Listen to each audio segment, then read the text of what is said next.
I sat there reading the General Hospital spoilers for Tuesday, March 10, and honestly, the whole thing feels messy in a way that soap stories sometimes do on purpose. Not neat storytelling.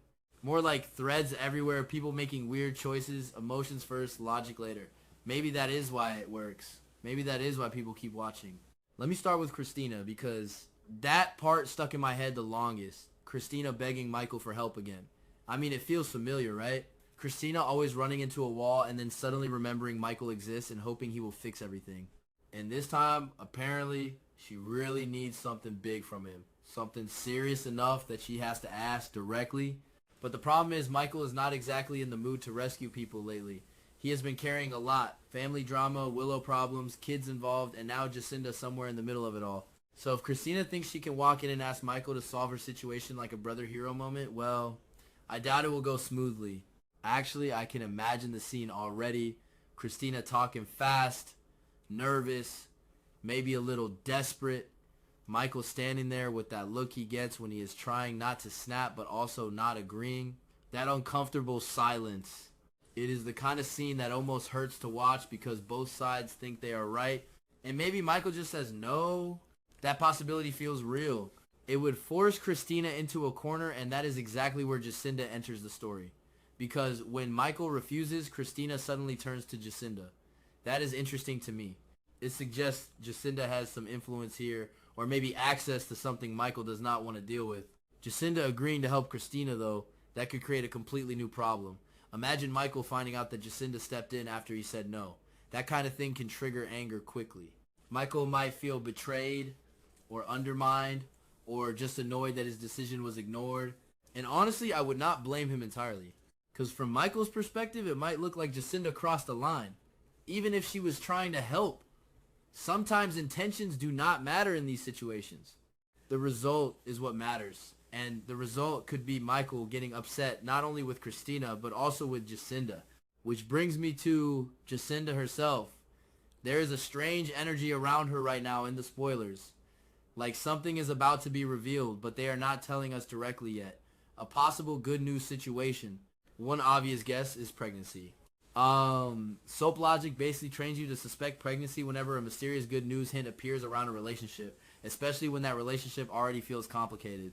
If Jacinda really is pregnant and the baby is Michael's, then the entire dynamic between Michael and Willow becomes even more explosive. Imagine Willow hearing that news. I honestly cannot picture Willow reacting calmly. Not at this stage of the story. She already seems obsessed with controlling everything connected to Michael, and the idea that another woman might be carrying his child would probably push her into full crisis mode. But the spoilers also leave another possibility open. Maybe Jacinda's good news is something completely different.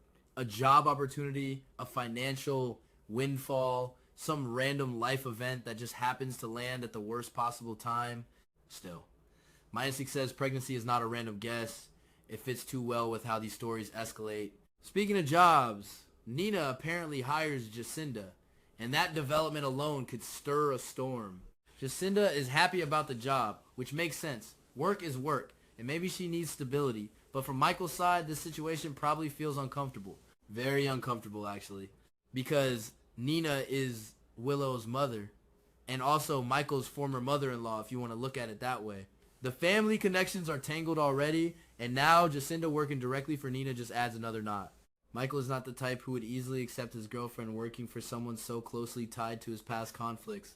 Even if the relationship between Michael and Jacinda is technically described as fake love or strategic romance or whatever label people use, feelings still exist in messy ways. And I keep thinking Michael would say something like, no, this is a bad idea. You should not take that job. And Jacinda might respond with frustration because from her point of view, she finally got an opportunity. That is the kind of argument that grows quickly. Small words become bigger words. Now, Nina's motives here are interesting too. On the surface, she is just hiring someone. But nothing in this show is ever just that simple. I suspect Nina might actually be doing this for Willow. Willow wants control over everything connected to Michael. That is very clear. She wants information. She wants leverage. She wants to know exactly who Jacinda is and what she is hiding. So Nina hiring Jacinda could be a way to quietly investigate her. A quiet trap. Bring Jacinda closer. Learn about her past. Dig into details that might not be visible from the outside. It feels like something Nina would do. She does not always attack directly. Sometimes she works behind the curtain. In a strange way, Nina and Willow are similar there.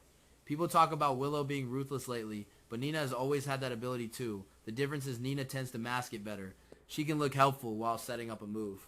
So if Nina is secretly helping Willow gather information about Jacinda, then yes, that is dangerous. Maybe even cruel. Just quieter than Willow's methods.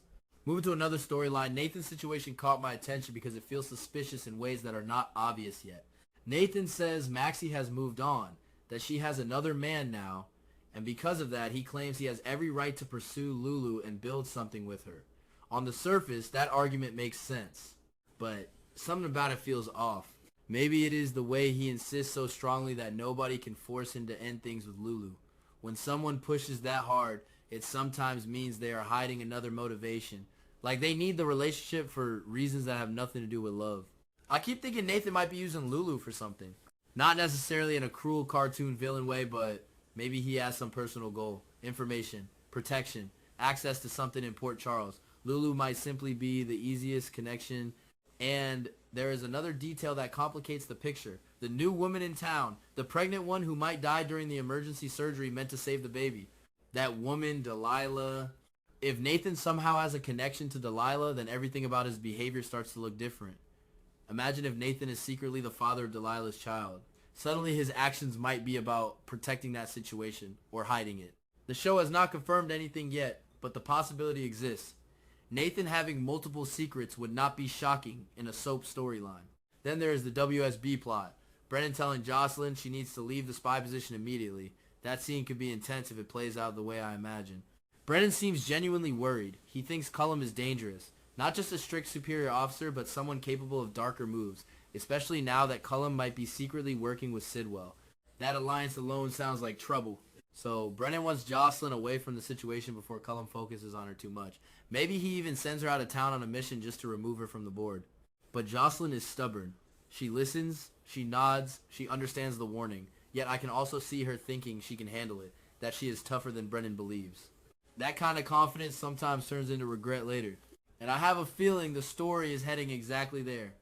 Jocelyn ignoring the danger until it suddenly becomes real. Now Sidwell. That man continues to orbit around Willow like a shadow partner in all her schemes. He promises her what she wants the most. Custody or control over Wiley and Amelia. That promise is powerful. It gives Sidwell influence over Willow. If she believes he can actually make it happen, she might follow any instruction he gives. But Sidwell also warns her, if he ever discovers that Willow betrays him, the consequences will be severe. I imagine him saying that calmly, almost politely, which somehow makes it more threatening. People like Sidwell do not need to shout. Finally, there is Delilah, the mysterious woman whose story might explode in unexpected directions. 7 months pregnant. Severe bleeding. Doctors rushing to perform a cesarean section to save the baby. It is already a tense medical crisis, but the real mystery lies in who she actually is. Nobody in town seems to know her identity. Except maybe the tattoo on her arm could reveal something. Tattoos in soap stories are rarely random decoration. They are clues. Symbols of past affiliations, family connections, or hidden histories. So when I look at the possible connections people are speculating about, a few names stand out. Sonny is an obvious one. His past is complicated enough that a secret daughter appearing would not be impossible. If Delilah turned out to be Sonny's child, the emotional fallout would be huge. Rick is another possibility. That would introduce an entirely different set of tensions. And then there is Ezra. Less obvious but still possible depending on how the writers want to twist the story. Personally, I think the tattoo will be the key that unlocks the truth. Someone in Port Charles will recognize it eventually, maybe during the hospital scenes while doctors are trying to save Delilah and the baby. And when that recognition happens, the entire mystery could unravel at once.